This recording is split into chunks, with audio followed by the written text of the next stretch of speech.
starting point. CNN and USA Today have been tracking attitudes towards abortion, the legality of abortion by trimester. And they found most recently that 64% of American adults think that abortion on demand, essentially unrestricted abortion, 64% believe it should take, it can take place in the first trimester.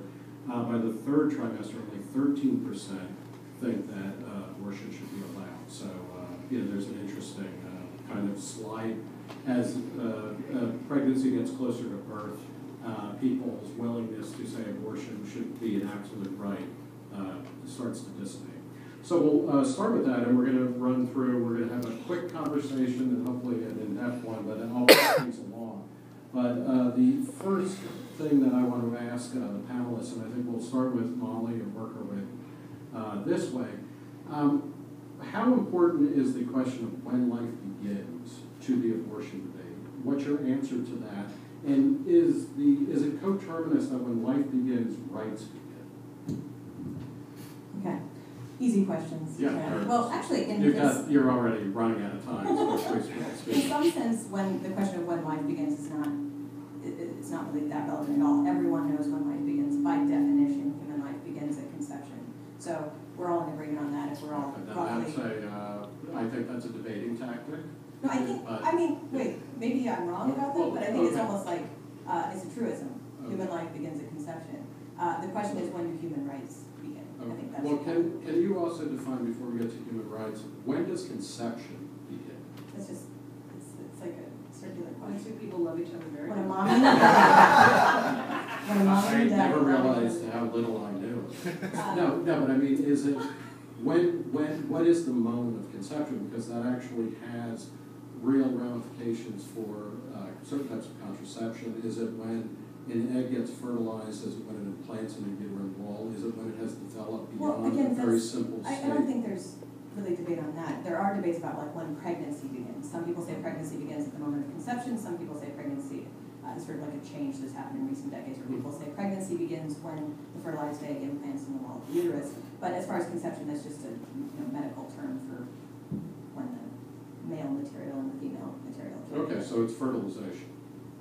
Okay, and do rights begin at that point? That's why I actually just say I think this is really great that we're having this debate, because even though abortion is not the most contentious topic among libertarians, this question of when and how rights are, how humans have rights is very important to so many issues. And so yes, I would say human rights come as a function of being human, and they should begin when you begin. And so I sort of categorically reject the idea that we should be coming up with arbitrary lines at which point other people decide that you have rights. You just get them by virtue of your existence.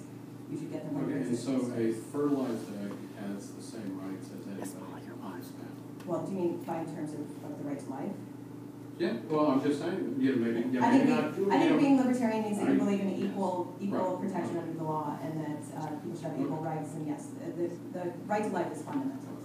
Ron Bailey, do you agree that the moment of conception or the start of life is not really a gray area, or not, and then, what about rights? No, I agree that everybody in this room was once a psycho.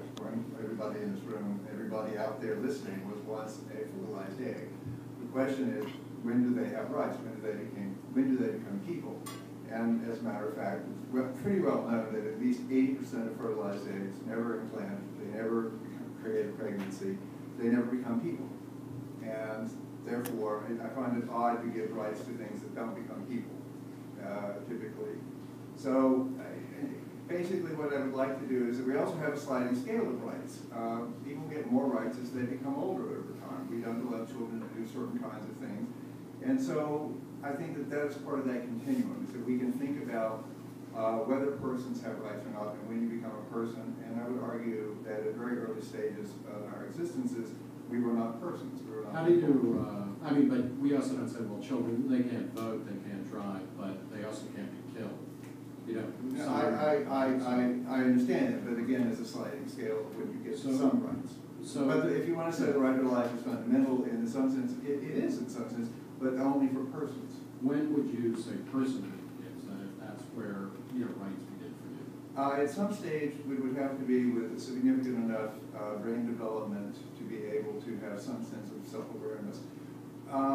Which could which could- eliminate rule out half the people in this Right, room, but including myself. the other problem with that is I'm very much more comfortable with liability as a standard, because that is at the point where someone else has decided to start taking care of the entity, the baby, the fetus, whatever you would like, as opposed to imposing the burden on the woman who's carrying the fetus to maintain. But, and you do agree on some level with Molly, though, then that line of liability is either arbitrary or is always going to be revised based on new technologies or understandings of biological processes. Yes, I do think it'll be revised, but the critical thing is whether or not the born child is able to be taken care of by somebody else. Catherine, do you have a clear sense of when human life begins, and how does that relate to when rights begin? Yeah, so obviously first I just want to note for those who don't know that I'm also the hilarious token pro-choice pregnant lady on this panel, which, you know, I suspect that this We whole started thing, planning this many months ago. I suspect this whole thing is actually somehow just like a practical joke by Nick on me. So let's assume that as our kind of starting point. No, I mean, what I actually think about this question is, I don't know any of the answers, probably to any of the questions that you're going to ask in the next hour. They're really, really hard questions. And you know, Ron Bailey is an incredibly smart dude, and he just was like, viability, reason, self-awareness. He just said like 17 things that all are different places. And Molly is a really, really smart lady, and she just said like, magical rights happen when sperm equals egg, when sperm hits egg. And you know, as a skeptic of the idea of natural rights, there's a whole sub-debate to be had there. But sort of position that I'm going to take for the purposes of this debate is I don't know the answers. Lots of really, really smart people disagree on the answers.